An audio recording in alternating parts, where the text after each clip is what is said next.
today a lot of political issues have become increasingly partisan. One thing that crosses party lines, though, is lobbyist money. KOMU 8's Michael Doudna explains where that money's going and how it disappears. Missouri may have the most lax ethics laws in the country. Missouri is the only state where lobbyists can make unlimited campaign contributions and give gifts to lawmakers. Now, the defense has always been that the money is reported and clearly visible, but we found that's just not the case. $1.8 million. That's how much money lobbyists gave in the way of food, tickets, airfare, and other gifts through the last legislative term. Gifts accepted by individual lawmakers go on their record, but gifts going to groups like committees do not. And group contributions are on the rise. A recent St. Louis Public Radio report found 3/4 of gifts given by lobbyists were to groups, up 15% from last year.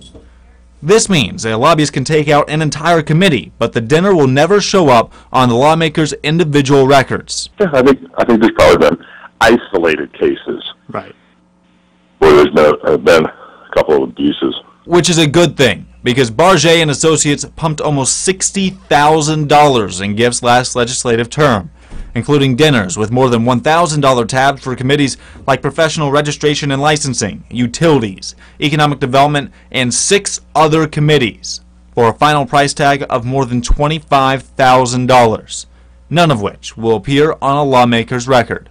I can tell you, I've never been at a dinner that I've hosted, or been there with some other people, where somebody said, okay, we've ordered our dinner.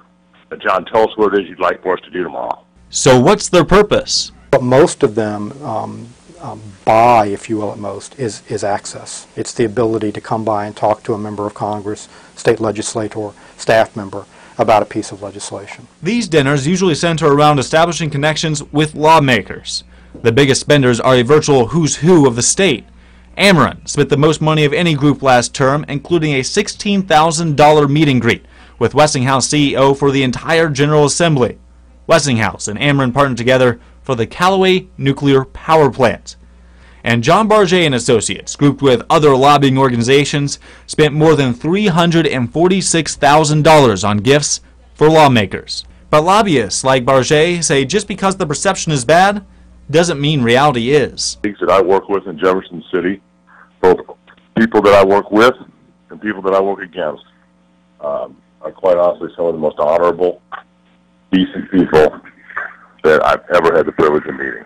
Barget says gifts aren't the best motivators. I mean, the power of a local constituent is much greater than any of the perceived power that people believe lobbyists have.